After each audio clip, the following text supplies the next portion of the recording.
Okay, I saw your episode and you were so inspirational because like you would react and you get misty-eyed and you could tell you were so into this. How did you audition for this and what is it like to get on the show?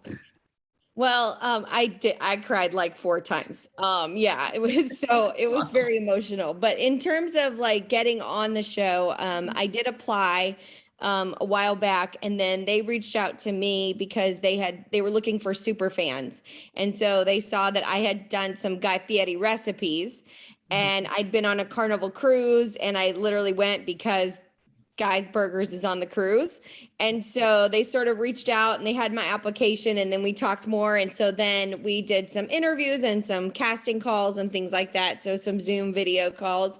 And it was crazy. Like when they finally, like, it felt like I was doing well. And then when they said I was chosen, I was like, no, wait, really? Like me? Like, you sure? Okay. I was like, that's amazing. Yeah, no kid. Like, how many rounds did you go through, would you say? I think we had 3. There was a phone call and I think 2 or 3 video calls with different people. Okay. And I had to, they created videos of like my interviews with them, and then they submitted those. So I think it was 2 or 3 videos. Wow. Okay. And then, the show's so multi-layered, like they really throw things at you. So like, how do you prepare? Because you could be challenged to do anything. That's the thing. I mean, I have 2 friends from Cincinnati that are chefs. Okay. I am not a chef. I am a home cook, but the 2 chefs that have been on and one, Uh-huh. I said, how do I prepare? And they were like, you can't. And I was like, okay. So then I decided, well, I'm going to practice cooking in 20 minutes because usually they give you 30 minutes, but that's to listen, shop, plate, everything. And I know there's going to be nerves and stuff like that. So I was like, okay, I'm going to create. So I picked like 15 dishes and I made them over and over and over for about 3 weeks. Wow. And I timed myself, making sure I could cook them in 20 minutes. Okay. And then I got there and it all went out the window because I was cooking Guy's recipes. And so, yeah, I did. But I think the practice of practicing cooking in a timed fashion and knowing what you can and can't get done in 20 minutes, Yeah. that helped. Okay. But other than that, no prep. It was a waste. I mean, what would really freak me out is the grocery store aspect of it, because I know my grocery store and I know where things are. When I go to a new grocery store, I'm like, nothing makes sense here. Like, was there any way to kind of, since you watched the show, to figure out where you'd go or? No, they give you a tour beforehand. So you do get to look around the store, and then you just yell for people to help you. If you're like, I can't find the garlic, and they just, go aisle 9 and Okay. So it was just sort of, and it's literally like that clock is no joke.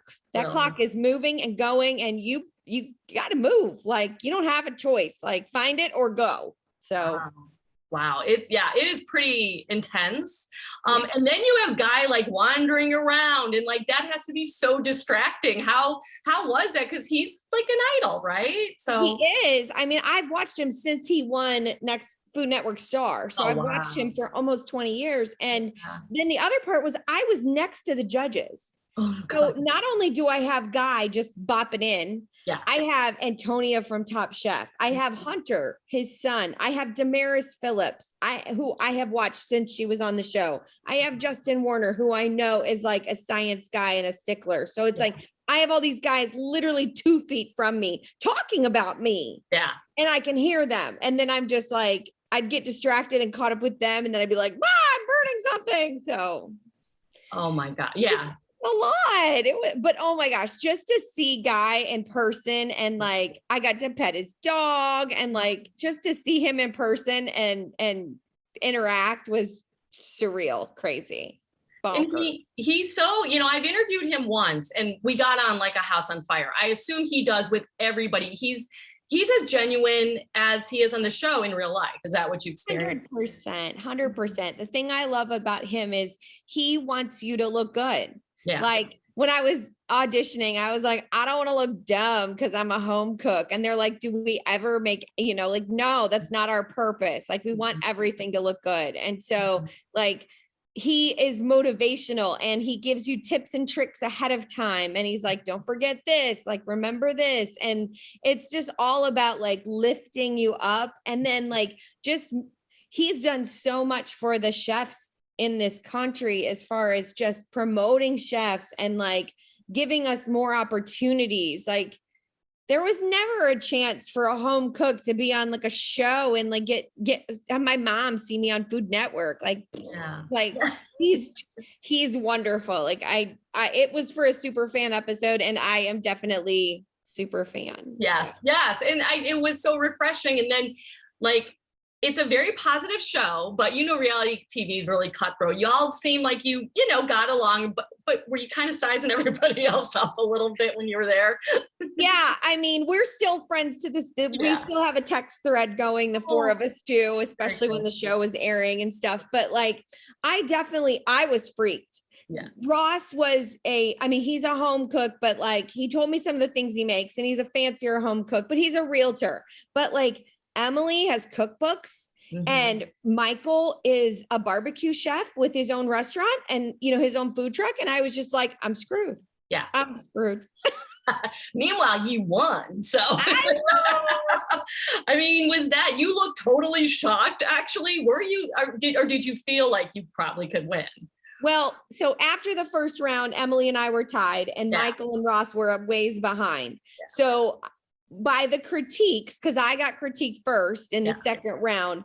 So by the critiques, I was like, and my score, I was like, okay, Michael and Ross, they're going to have to like blow it out of the water to be able to catch up. Yeah. And I knew by their critiques, I was like, they didn't. So I knew it was down to me and Emily. And as we were getting critiqued and as they were talking to Emily about her dish, it like a little burp, burp crept in the back of my head and was like, you might win. And I was like, shut up, I'm not going to win. I'm like, bah.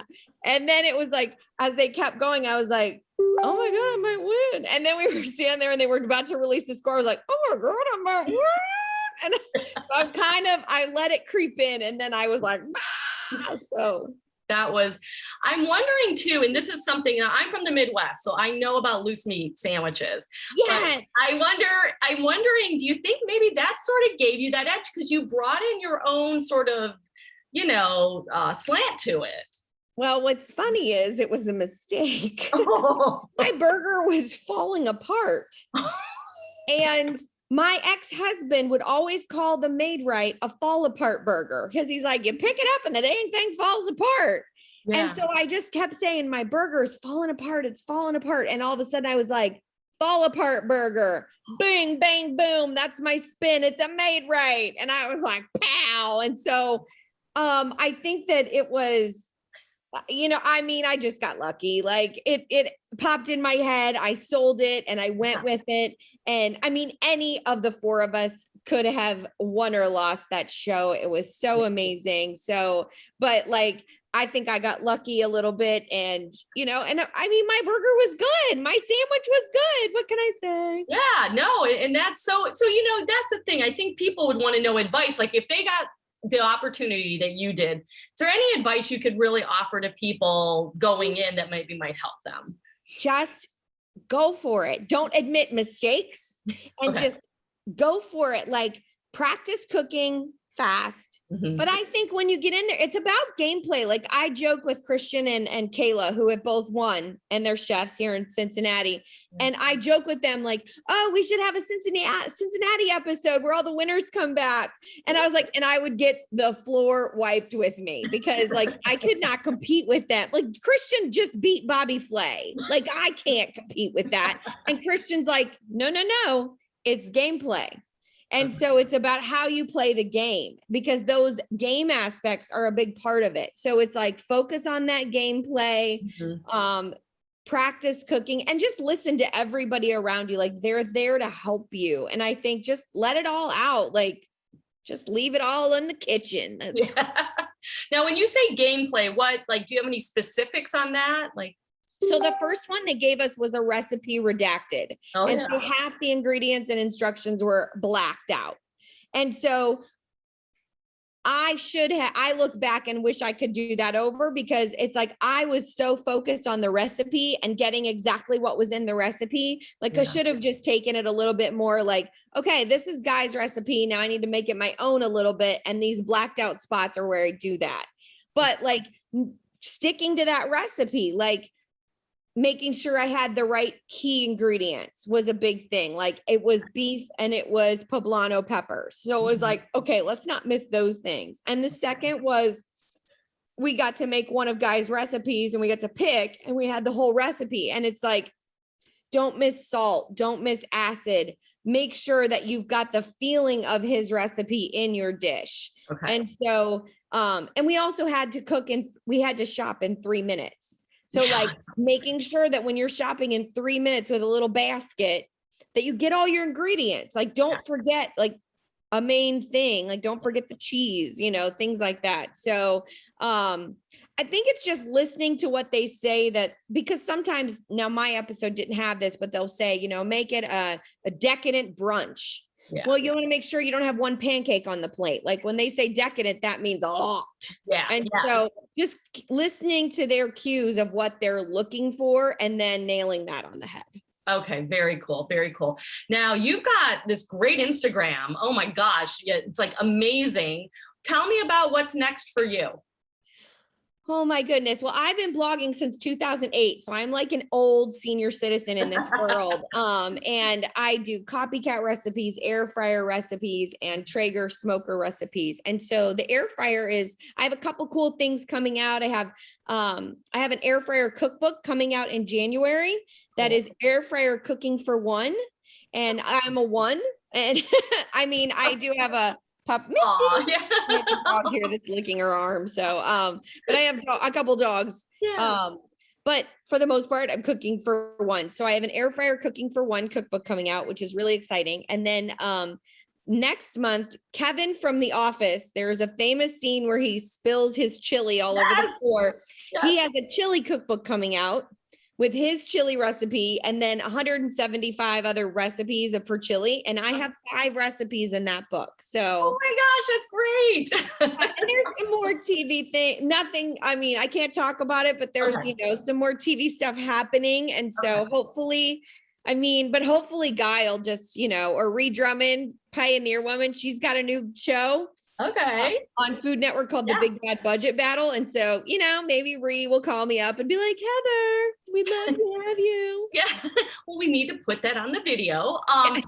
Before I let you go. I love video and I love TV and I love getting to interact. And I have some stand-up comedy background and stuff. So I'm pretty quick on my feet. So I just want to do more of that. And then, you know, just continue my blog I do it full time. Yeah. I quit my day job a year ago. And now do this full time. So like people ask me, they're like, what are you doing today? They're all stressed about it going back to work on Monday. I'm like, I have to make Spam in the air fryer. Like that's my whole day. Like dream job. I know. I get to take a nap with my dog and then we eat some Spam and then I take some pictures. It's not a nice life. Amazing. No, it's amazing. The funny thing is before I let you go, I was looking at your Instagram and I'm like, Tom Schwartz follows her from Vanderpump Rules. Is there a story here? Oh my gosh, Schwartzy. My previous life, I worked at an ad agency and I actually didn't even know he followed me. That's pretty awesome.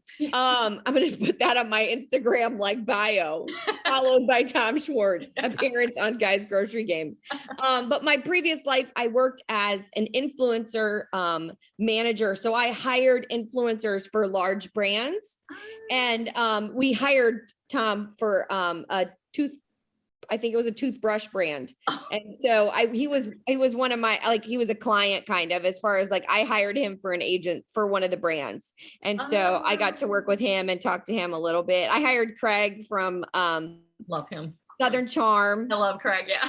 And I hired a bunch of, I've hired some Below Deck, some Love Island, some Survivor, some Big Brother. Like I'm a reality TV fanatic. Like, oh yeah. Obsessed. So when they gave me a wad of cash and said go hire people, I was like, Selling Sunset, bravo. Survivor. Right. Well, now you're there with them too. I mean, that's pretty cool. Yeah, I was thinking, I was like, ooh, is she making something at Tom Tom or something? Oh, I wish. I am reaching out. Like, I'm trying to work on some collaborations and stuff. And, I've just got a lot of exciting stuff going on. And, it's being full-time in this business and just cooking all the time. It's fun and exciting. And like getting the chance to do these little TV things is like, I live in the woods by myself with my dog. So it's like, oh, I got to put pants and a bra on. It's a big day. I get it. But that is amazing though. Well, I think people are going to love seeing this because the show is so big and it's always like finding out the behind the scenes stuff that people don't know about. That's like so fun. So I know I had people asking me questions. They were like, did they have hair and makeup? Did you get to touch Guy's hair? I was like, no, I didn't touch his hair. Like, what am I going to do? Hey, Guy, let me give you a noogie. Like, what is happening? No.